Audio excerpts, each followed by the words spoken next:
Hey guys, welcome to Voices from L5. Today's going to be a little bit different, as evidenced by the fact that you're watching a video right now and not listening to me through your podcast app. But video episodes is something that I wanted to do, and on the Patreon and a couple of emails have told me that this is something people would like. And it's also the best medium for what I'd like to do today, which is to go over the IAC talk, Elon Musk's IAC chat that happened pretty recently.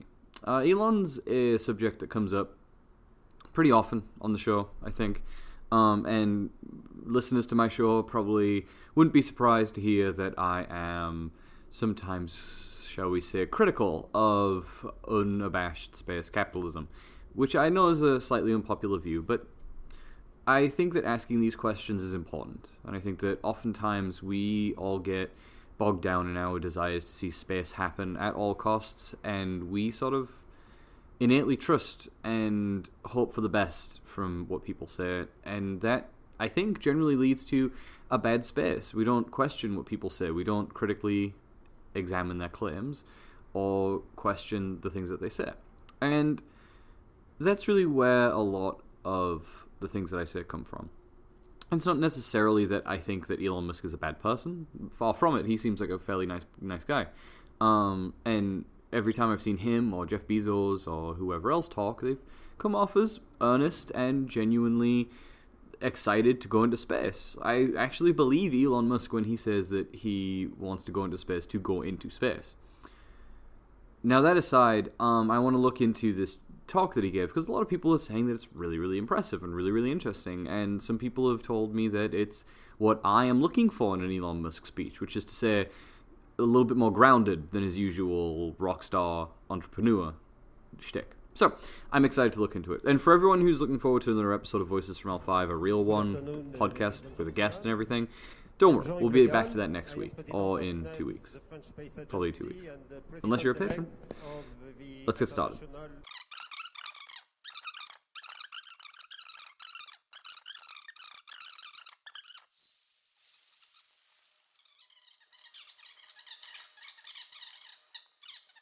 There are really two fundamental paths. History is going to bifurcate along two directions. One path is we stay on Earth forever, and then there will be some eventual extinction event. I don't have an immediate doomsday prophecy, but it's eventually, history suggests there will be some doomsday event. The alternative is to become a spacefaring civilization and a multi-planet species, which I hope you would agree that is the right way to go. Yes?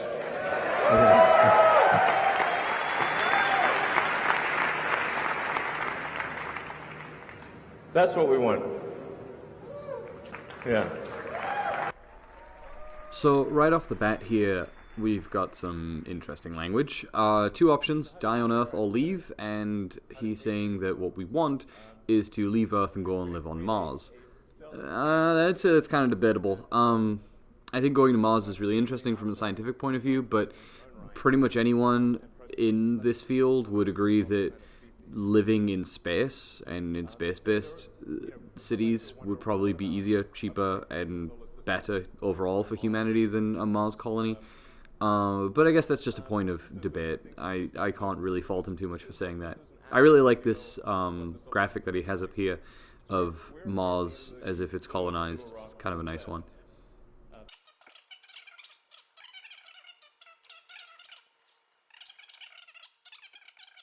We have, in terms of nearby options, we've got Venus, but Venus is a high-pressure, super high-pressure hot acid bath. So that would be a tricky one. Venus is not at all like the goddess. This is not in no way similar to the actual goddess. So it's really difficult to make things work on Venus. Mercury is also way too close to the sun. We could go potentially on one of the moons of Jupiter or Saturn, but those are quite far out, much further from the sun, a lot harder to get to. It really leaves us with one option if we want to become a multi-planet civilization, and that's Mars. Okay, so here we are again, the Venus, Mercury, moons, all planetary options. I don't know if this is just an oversight, in that he hasn't examined space settlement, like space-based settlements, or if it's been examined and his research has shown something that other people's hasn't, or maybe he just philosophically disagrees with the idea of living in space. I don't know. I'd like to pick his brains about it at some point, but I don't think anyone's ever directly asked him about it. There was recently an AMA with Elon, and I want to go through and examine that because maybe he picked up on it at that point.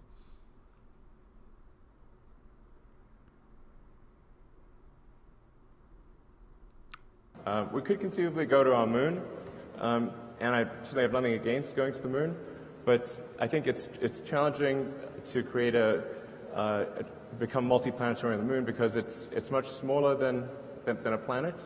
It doesn't have any atmosphere.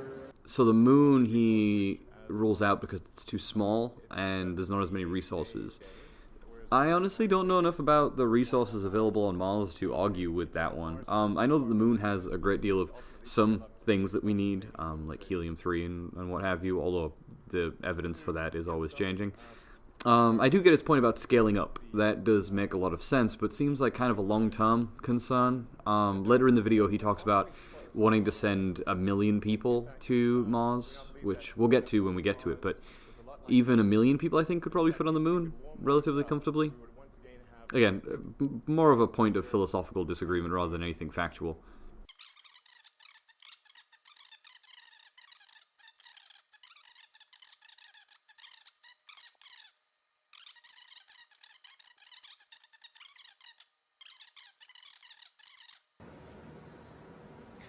Using traditional methods, if taking sort of a Apollo-style approach, an optimistic cost number would be about $10 billion a person. Does anyone have the numbers for this 10 billion per person thing that he's coming up with? That almost seems kind of random for what the numbers that I've seen are on a NASA mission to Mars and a private sector mission to Mars. It also he kind of mixes it in with the price for a ticket.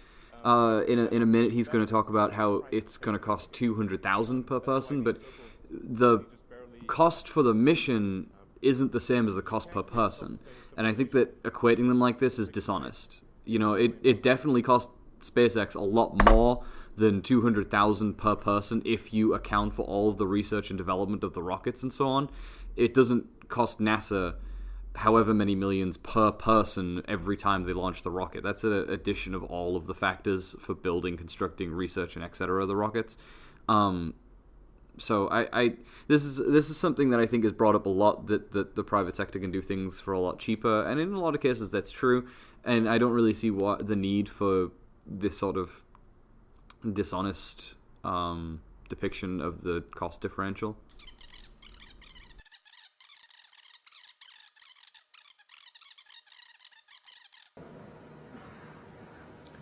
So it is a bit tricky because we have to figure out how to improve the cost of trips to Mars by 5 million%. So this is not easy. It sounds like virtually impossible, but I think there are ways to do it. This translates to an improvement of approximately 4.5 orders of magnitude. These are the key elements that are needed in order to achieve the 4.5 order of magnitude improvement. Most of the improvement would come from full reusability, somewhere between 2 and 2.5 orders of magnitude, and then the other 2 orders of magnitude would come from refilling in orbit, propellant production on Mars, and choosing the right propellant.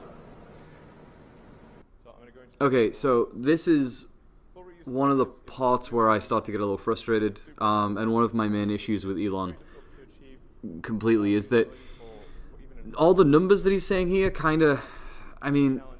anyone could be on stage saying these, and there's not really any details to back any of them up. He's just saying things, this many per person, this much, that much.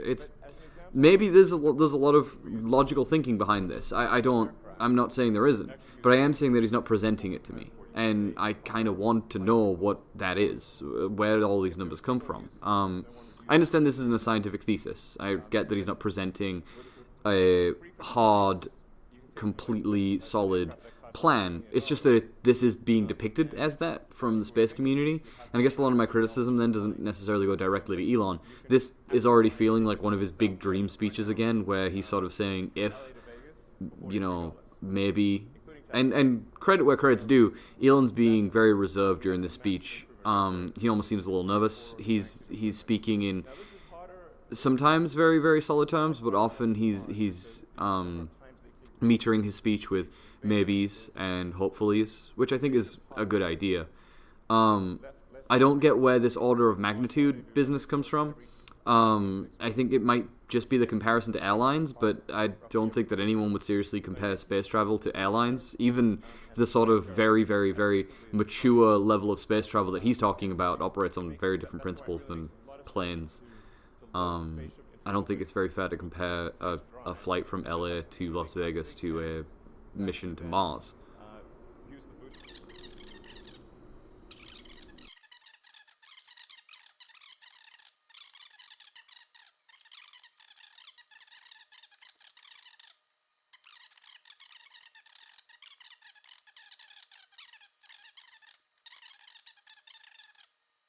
This is maybe there's three main choices, and they have their merits, but kerosene or rocket propellant grade kerosene, which is also what jets use.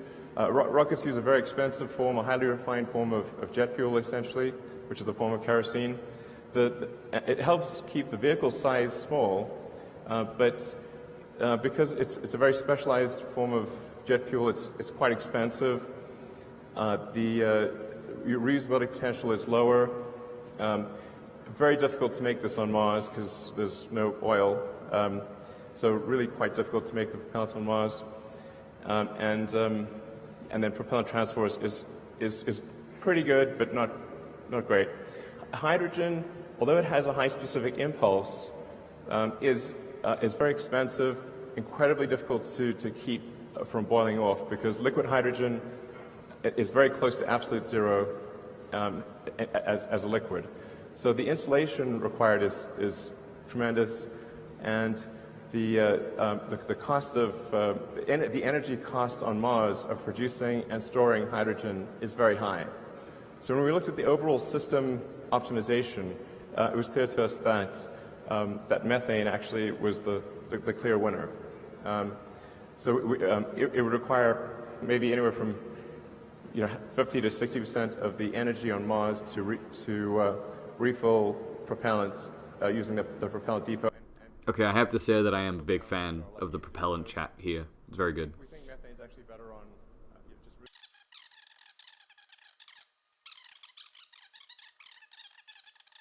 This is part of the video that I think everyone got very excited about, but I think that we should maybe be asking a couple questions about.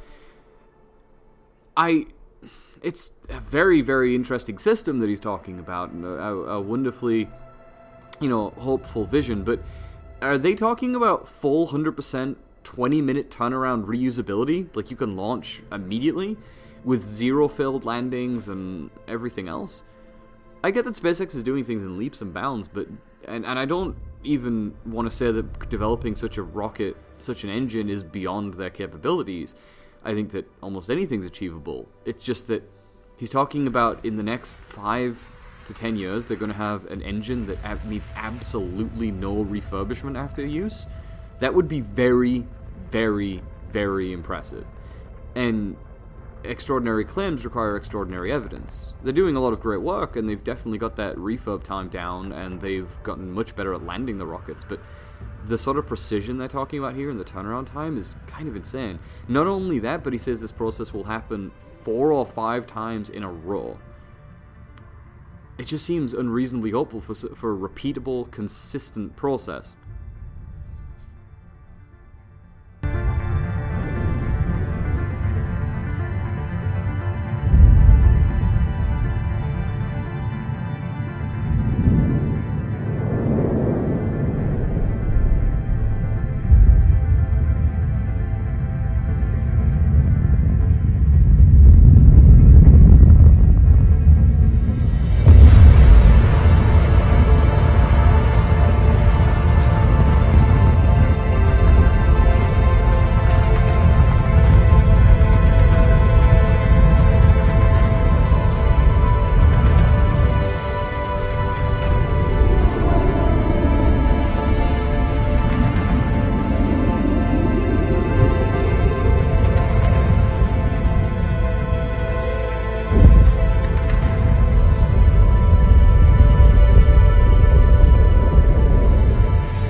So they look almost identical. So this also helps lower the development cost, which obviously will not be small. And then the propellant tanker goes up, and it'll go up multiple times, so anywhere from 3 to 5 times to fill the tanks of the spaceship in orbit. And then once the tanks are full, the cargo has been transferred, and we reach the Mars rendezvous timing, which, as mentioned, is roughly every 26 months. That's when the ship would depart. Now, over time, there would be many spaceships. You'd ultimately have, I think, upwards of 1,000 or more spaceships waiting in orbit. And so the Mars colonial fleet... This is a really good example of what I mean by dream speech. Here, Elon says that he wants to have 1,000 ships in orbit. And I think that anyone's natural reaction probably should be like, what? But in reality, he means that at one point they want to scale up to being able to send 1,000 ships to Mars, which I already have questions about. But my point here is that he clearly doesn't mean that SpaceX will literally build 1,000 ships and put a fleet in orbit and then load people into those ships and then send them off to Mars. He's saying that the system itself could scale up that high, and that's what it would take to, get people in there. Another detail here is that he is looking to fill... He says that they can all have room for 100 people, but then later he says that's a long-term goal without actually qualifying what that means. I also have questions regarding how long it's going to take to find enough people to make this system function. A lot of what he's talking about requires a constantly moving lot of people shifting there, and while $200,000 is attainable, I won't argue that, how long is it going to take to find 1 million people who have that much money and also are totally happy going to Mars? Maybe maybe that'll happen in 5 minutes. I believe that. It's just, there's a lot of questions here.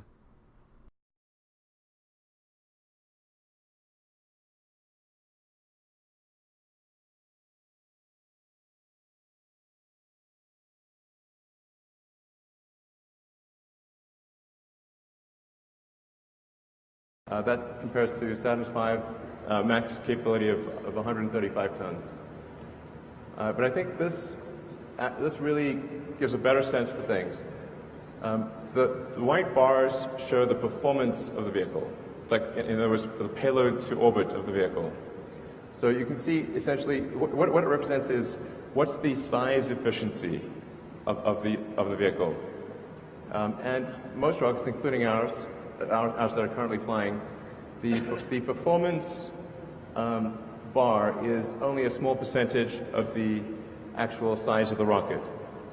But with the interplanetary system, which will initially be used for Mars, we've been able to, or we believe, massively improve the design performance. So it's the first time a rocket's sort of performance bar will actually exceed the physical size of the rocket. The first time a vehicle's efficiency will exceed the size of the vehicle itself. I don't think that really requires a comment. That's just crazy.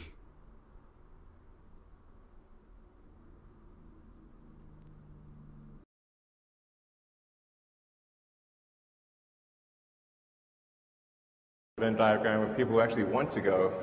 It's got to be really fun and exciting, and it can't feel cramped or boring. So the crew compartment or the occupant compartment is set up so that you can do zero-G games. You can float around.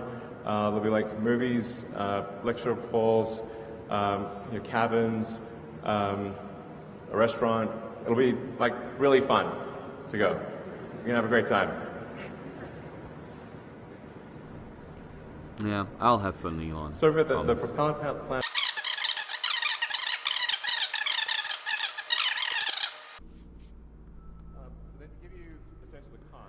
Okay, so 200,000 is revealed here to be half of what it will be in the beginning. So the actual price for a ticket to Mars is, if you can, find your way through this, is going to be about $400,000.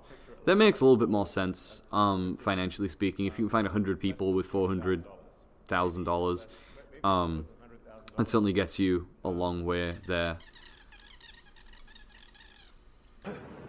So funding, we thought about funding sources, and so we could steal underpants, launch satellites, send cargo to the space station, Kickstarter, of course, followed by profit. Funding, yes, this is exactly what I want to know about.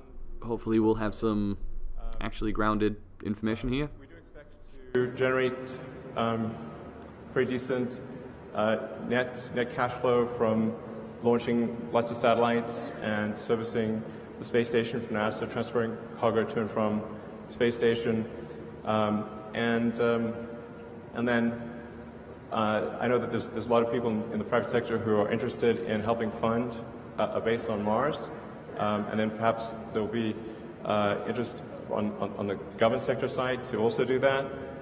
Ultimately, this is going to be a huge public-private partnership, and I think that's how the United States was established, and many other countries around the world is a public-private partnership. So I think that's probably what occurs. And right now we're just trying to make as much progress as we can with the resources that we have available, and just sort of keep moving the ball forward, and hopefully. I think as we show that this is possible, that this dream is real, not just a dream, it's something that can be made real. I think the support will snowball over time, and I should say also that the main reason I'm personally accumulating assets is in order to fund this. So I really don't have any other motivation for personally accumulating assets except to be able to make the biggest contribution I can to making life multiplanetary. Okay, that was shorter than I expected. Lots of hopefullys, maybes, perhapses, which I think is totally logical and reasonable. I don't want anyone to come out thinking that Elon should have just come out and told me this is exactly what will happen. The important part here is the public-private partnership. I appreciate the statement he makes about dumping all his assets into SpaceX, but I've mentioned this before that I don't think the investors in Tesla are going to be super happy with him saying things like that. I mean, maybe they will be. People buy into and love Elon's sort of personality, but realistically he can't just take all the money out of Tesla and dump it into SpaceX. That's not how it works at all. I think the implication here is what I've been talking about for a while and what other people have speculated for a very long time, that SpaceX is in reality hoping to sell Mars mission equipment and Mars mission launches to the governments of the world and maybe private sectors. He mentions it a couple times, but I think that's basically what all this talk's about. When you really get down to it, I've said for a lot of times that just loading people into ships and sending them out isn't really a business model. And I've been asking a lot about what the business model is behind SpaceX. No one's really come out and said it, but I'm pretty sure this is what we're looking at here. He's talking about developing the technology to have up to 1,000 ships worth of cargo for relatively cheap to send equipment, science missions, and other things to Mars.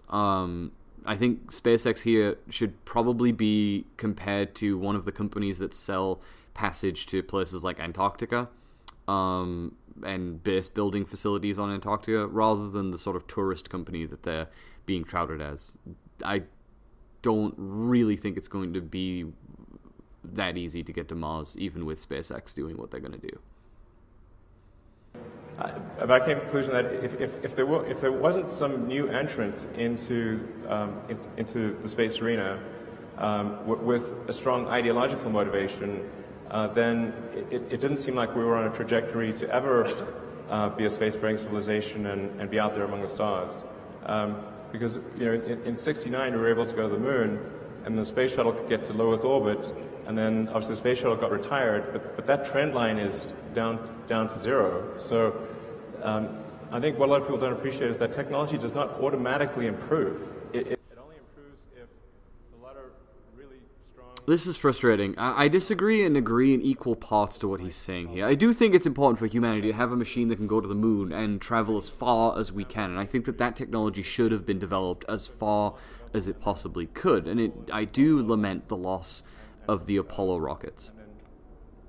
On the other hand, I know that we like to poo-poo on the shuttle a lot in the space world, and this isn't going to make me any friends, least of all some of my Twitter people. But the shuttle was very good for what it did. Okay, like, you couldn't have built a ISS with the Apollo rockets. And I know that the ISS was sort of, you can look at it as being invented for the space shuttle to have something to do. But the space shuttle and the ISS did massive amounts of good for humanity. There's so much science, so much good information being done, and thanks to the efforts of the ISS and the shuttle and the Russian missions up there, we have had a semi-permanent human presence in space for a very, very long time now. And I think that that's something to be proud of. I don't understand why there's this mythos of backsliding space technology when technology isn't an inexorable march forward. You develop the technology and the tools for what it is that you want to do. And you can sort of see this in NASA preparing to go to Mars and designing and developing new tech for that now. It all depends on what the mission is, The people in the Apollo era might have been massively surprised and impressed at our ability to land rovers on Mars and land things on moving asteroids, for example. I don't know if Elon really thinks this. I think he might just be saying it to impress people at the talk or to make a overall point that he's trying to get to. I want to know what he means by that there's a lot of examples of cultures reaching certain tech levels and then not recovering for millennia, but it's not really a big deal. I think that again, is just sort of...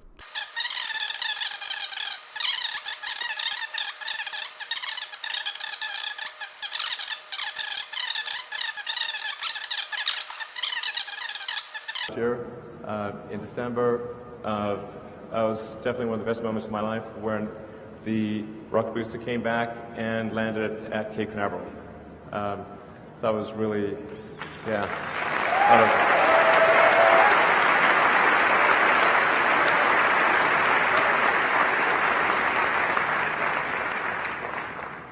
So I think that really showed that we could bring an orbit-class booster back from a very high velocity all the way to the launch site and land it safely and with almost no refurbishment required for reflight. And if things go well, we're hoping to refly one of the landed boosters in a few months. And then in 2016, we also demonstrated landing on a ship. The landing on the ship is important for the very high velocity... This is actually really inspiring stuff, and I very much appreciate the part where he calls out to NASA.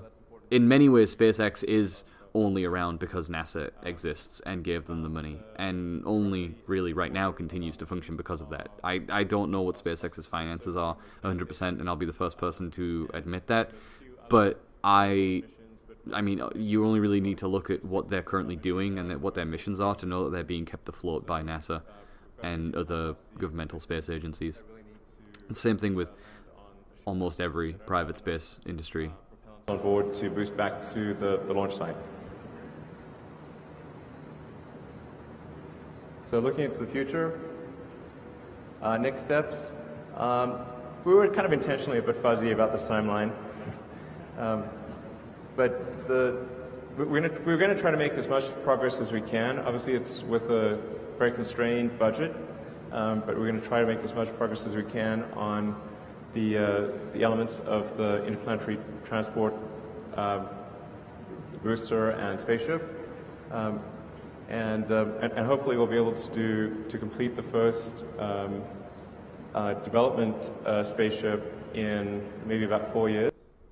Again, with that zero refurb, I'm really curious as to that, and I would like a lot more information about how they plan to achieve zero refurb on engines. Maybe it's possible, and if it is, and you want to tell me how much of an idiot I am in the comments, please go right ahead, because I'm very willing to admit that I could be wrong on this, but that seems very, very difficult, and also hinges a great deal on that just working out all that well. Maybe I'm wrong. He says it'll take 4 years to get to that point, and maybe that's plausible, but it does seem like a very major part of the plan to sort of not really talk about that much.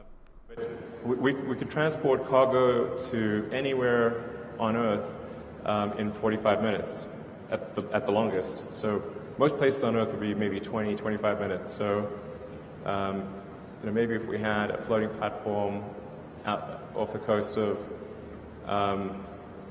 say off the coast of New York, say 20, 30 miles out, you could go from,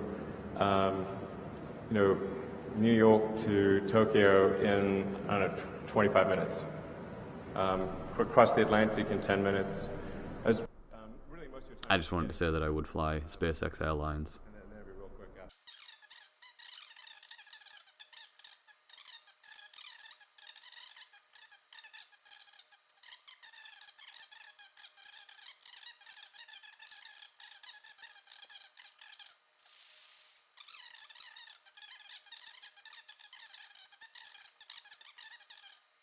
That the team managed to do the all-up Raptor engine firing in advance of this conference. I just want to say thanks to the Raptor team. And I just want to say that I love SpaceX rocket names, Merlin and Raptor. They're pretty cool.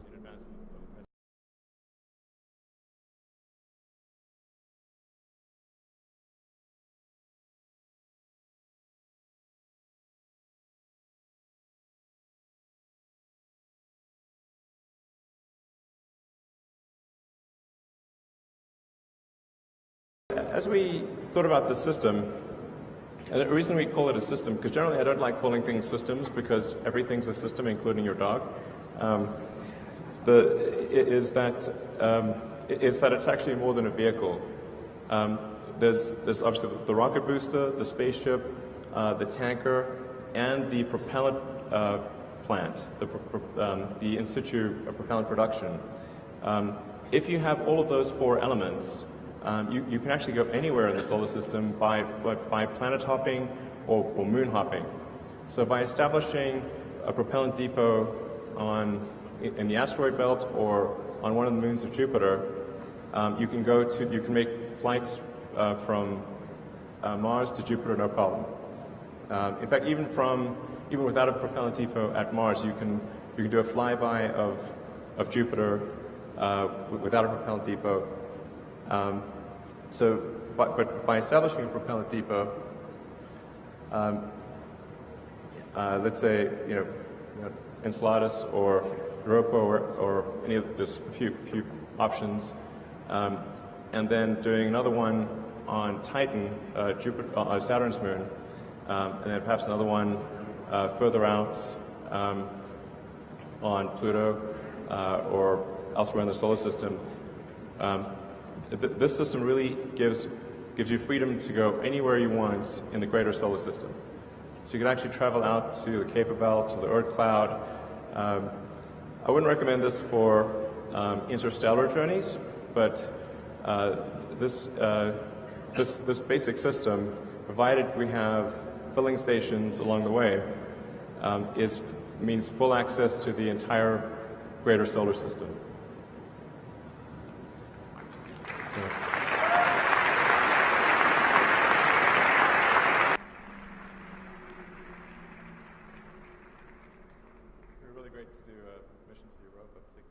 Okay, so this is pretty firmly in Magic Dreamland, right? Like, this is just him talking and trying to get people excited, I think, at this point. It would be very exciting if this system that he's developing to go to Mars would be usable as far out as you want. But I think that anyone would agree that there's a lot of other issues that you get to once you start flying past Mars in a machine designed to go to Mars. You've got solar power is going to start diminishing very quickly once you get out of there. Fuel, radiation shielding, onboard gravity for long-term flights. It takes a fairly long time to get past Mars to anything interesting.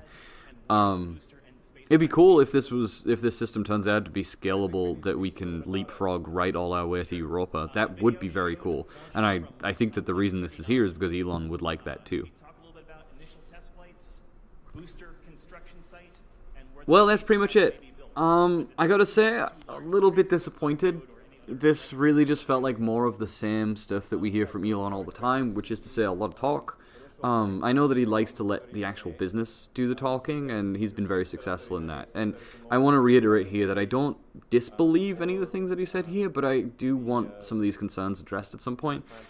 I don't really get this idea of why we don't challenge some of these questions. But anyway, I'm not going to get on that too much. I really like some of the imagery used here. I really like some of the talk that he said, and overall it's a fantastic message. It's beautiful. But I do think that a great deal of it's just trying to get people excited to invest and people interested in giving money to SpaceX. And to that degree, I don't think that it's really reasonable for us just to trust implicitly everything and anything being said in this video. Right now, in a lot of places, it's being touted as Elon Musk promising to revolutionize space, and I think it's intentionally presented as such from his point of view. But I have a lot of concerns and a lot of questions about some of the claims that he's making. Maybe he'll answer all of them. Maybe in 4 years I'll be the one eating my own hat when he's starting all of these launches and 1,000 people are going to Mars and I'm on one of those rockets. I mean, who wouldn't? I'm not saying that I am against the idea of Elon Musk taking us all into space. I think there's some concerns about private actors doing that, but I think all of my full criticisms of Musk can be seen pretty much in any video where we talk about them. In particular, the last one that I posted that examined some of the SpaceX claims of a Mars mission's finances. This video doesn't answer a lot of the questions that I had, that I was hoping that it did. The financials still aren't super clear. It almost sounds like if you took him at his word, he's just hoping to coast on NASA money until, well, who knows? He mentions that this system will be cheaper by orders of magnitude, but doesn't really explain where those orders of magnitude come from or where the numbers that he quotes comes from. And again, I get it. This isn't supposed to be taken 100% seriously. This isn't a thesis. This is marketing at its best. It's fantastic. I'm excited for it. The first time I watched this through, I was caught up in it. I felt the same way as a lot of you guys. But upon examination, I have a lot of questions that I don't think are being answered. Well, that's it. Hopefully you guys enjoyed that, or you hated it, and you'll let me know, I'm sure. Either way, we'll be back to our regularly scheduled episodes in the next week or two. I really enjoy doing this sort of video deconstruction, and I just want to say thank you guys for tuning in. As always, our videos, our podcast, everything comes to you courtesy of everyone supporting us on Patreon. Our $10 supporters, Nick Chrome, and all of our supporters on there constantly helping out and telling us what they want from the show. Recently we're starting to push for more user requested content, so you can get yourself over there and vote in some of the polls that we're going to have up about what subjects, what guests you want to see. I really want to start giving you guys a little bit more control over the show. Voice has been running for a long time now, and I'm really proud of it. And it's mainly you guys. It's 100% you guys. I don't know about mainly. It's 100% thanks to all the support that I get from all of you. Even if you're not a patron, you're fantastic. Thank you for watching the show. Thank you for listening to us. As always, you can contact me at voicesfroml5@gmail.com, or now you can go to voicesfroml5.space and check out our new website. That's all from me for now. Thank you very much, and goodbye.